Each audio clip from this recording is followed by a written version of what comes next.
Kinumpirma ngayong araw ng Philippine Entertainment Portal na umamin na si Andrea Brillantes kay Catherine Bernardo na may nangyari sa kanilang dalawa ni Daniel Padilla.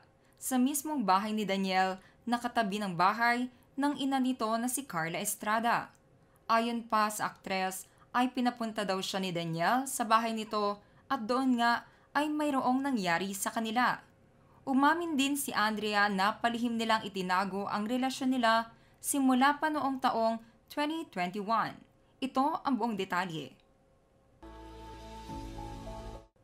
Ayon sa source ng Philippine Entertainment Portal na mismong si Andrea Brillantes ang umamin at nagpunta mismo kay Catherine Bernardo.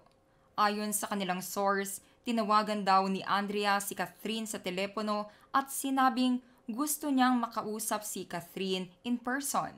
Pinagbigyan naman daw ito ni Catherine. Madaling araw at lasing daw si Andrea nang magpunta sa office o studio ni Catherine sa Quezon City.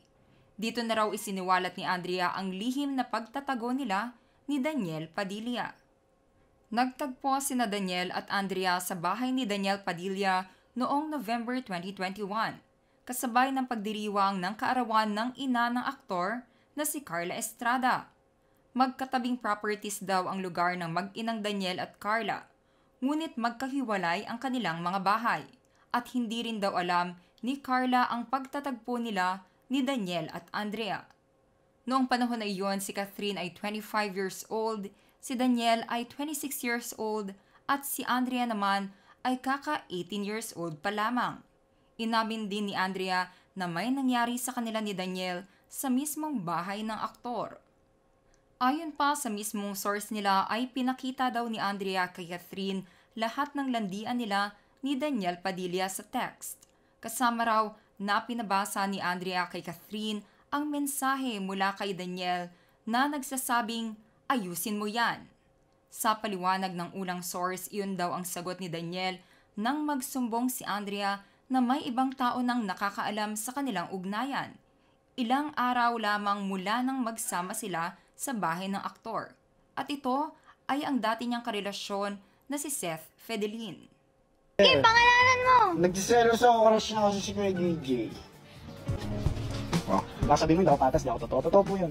Ayon pa sa kanilang source ay November 2021 nang malaman ni Seth Fedelin na naglalandian sa text sina Andrea Brillantes at Daniel Padilla. At ito ang siyang naging dahilan upang tuluyan na silang maghiwalay.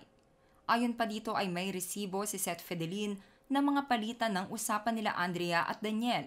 Kahit pa magkasintahan na sila noon ni Andrea Brillantes. Kaya naman nakumpirma na nagtaksil si Andrea kay Seth kasabay ng pagtataksil ni Daniel kay Catherine Bernardo taong 2021. Ngunit wala daw kaalam-alam si Catherine patungkol dito noong mga panahon na iyon. Ayon naman sa source ng Showbiz Philippines team ay si Seth Fedelin na mismo ang siyang nagsabi kay Andrea Brillantes na dapat siyang umamin kay Catherine Bernardo bilang isang babae, kung hindi ay siya mismo ang magsasabi nito sa aktres.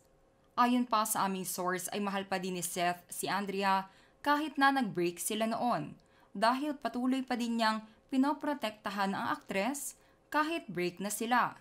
Ito ay sa kadahilanan na mahirap din para sa aktor na itago ang katotohanan habang alam niyang niloloko ni Daniel at Andrea si Catherine ng paulit-ulit. Ito daw ang siyang naging dahilan kung bakit naglakas ng loob umamin si Andrea ng pagtataksil nila ni Daniel Padilla. There you have it mga ka-showbiz peeps. Anong masasabi niyo sa tahasang pag-amin ni Andrea Brillantes na may nangyari sa kanila ni Daniel Padilla noong 18 years old pa lamang siya sa mismong bahay ng aktor? Just comment below.